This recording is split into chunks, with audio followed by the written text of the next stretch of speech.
안녕하십니까?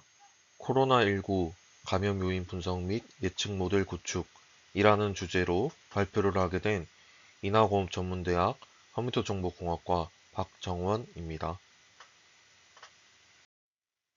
발표 순서로는 연구 배경 및 목적, 연구 내용, 그 안에서 데이터 시각화, 데이터 전처리, 데이터 분석 및 예측, 마지막으로 결론 및 향후 연구 방향의 순서로 발표를 진행하도록 하겠습니다. 우선 연구 배경 및 목적을 살펴보면 코로나19는 2024년 5월 19일까지 총 확진자 수 약 7.75억 명, 사망자 수는 약 700만 명으로 보고될 만큼 전 세계에 막대한 영향을 끼쳤으며 특히 감염에 취약한 인구 집단에 대한 확인과 보호가 중요한 과제로 대두되고 있습니다. 20년 서울 소초구 확진자 및 접촉자 대상 연구에서 특정 인구 집단이 코로나19 감염에 더욱 취약할 수 있음을 시사하기에 이번 연구를 진행하게 되었습니다. 연구 내용은 캑을 코로나19 데이터셋을 기반으로 연구를 진행하였고, 해당 데이터셋은 약 100만 개의 행과 21개의 열로 구성되어 있었습니다.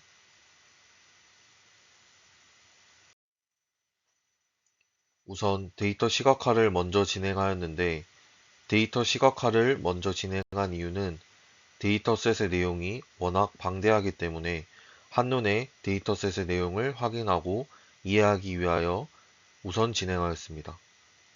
해당 데이터셋의 코로나19 감염 여부 분포를 살펴보니 비감염자가 62.6%, 감염자가 37.4%로 분포되어 있었으며 감염자 중에서 사망자의 분포를 살펴보면 총 감염자 수 39만 1979명 중 13.84%인 5만 4236명이 사망하였음을 알 수 있습니다. 이후 나이가 감염에 미치는 영향이 가장 클 것이다 라는 가정으로 나이가 감염에 미치는 영향을 분석하기 위해 감염자 나이 분포를 확인해 본 결과 나이가 많아질수록 감염자가 많아질 것이라는 가정과는 다르게 그래프는 우상향하지 않았습니다. 이는 실제 인구 분포를 고려하지 않은 분석의 한계라고 판단하였습니다. 다음으로 데이터 전처리를 진행하였습니다.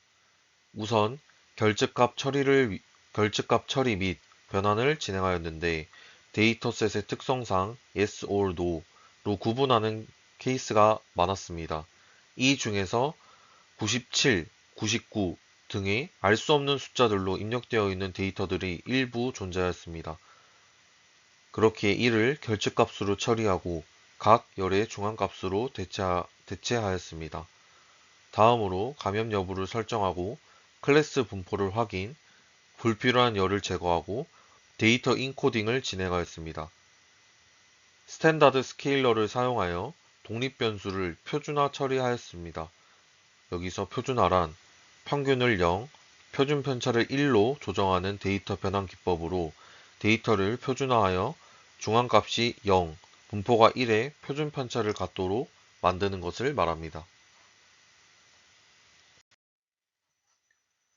데이터 분석 및 예측 부분입니다. 저의 경우 두 가지 모델을 동시에 사용하여 데이터 분석을 진행하였는데 데이터를 통해 감염 가능성의 중요한 변수를 우선적으로 선발하기 위해서 랜덤 포레스트 모델을 우선 사용하였고 선별된 변수들이 감염 확률에 미치는 영향을 정량적으로 확인하기 위하여 로지스틱 회귀 모델을 추후 사용하였습니다. 두 모델을 동시에 사용한 이유는 랜덤 포레스트가 변수의 중요도는 제공하지만 개별 변수의 영향이 감염 확률에 어떤 방향으로 얼마나 작용하는지의 확인이 명확하게 되지 않기 때문에 이를 로지스틱 회귀를 통해 보완할 수 있기 때문에 두 개의 모델을 동시에 사용하는 방법을 채택하였습니다. 결과를 확인해 보면 처음에 세웠던 가정과 동일하게 나이가 가장 높은 변수 중요도를 나타내고 있었습니다. 또한 로지스틱 회귀 변수의 기여도를 살펴보면 폐렴 유무, 나이 등은 양의 개수를, 의료기관 방문, 담배 유무 등은 음의 개수를 나타나는 것을 확인할 수 있습니다. 이에 대한 결론을 지어보자면 나이, 폐렴 병력, 의료기관 방문이 코로나19 감염 확률에 가장 큰 영향을 미치는 변수로 확인되었고, 로지스틱 회귀 개수 분석 결과 나이와 폐렴은 감염 확률을 증가시키는 요인으로 나타났으며, 반면 담배 이용은 감염 확률을 감소시키는 역설적인 관계를 보였는데, 이는 연령 분포와 담배 사용자의 특성에 인한 것으로 해석됩니다. 본 연구에서의 제한 사항은 데이터셋이 특정 국가 데이터에 국한되어 있다 보니 다른 지역에서 일반화하기 어려울 수 있으며, 데이터 클래스 불균형 문제로 인하여 일부 변수가 과소평가되었을 가능성이 존재합니다. 또한 분류 보고서의 결과 데이터 불균형으로 인하여 클래스 1의 리콜과 F1 스코어가 다소 낮은 점은 개선이 필요한 것으로 보입니다.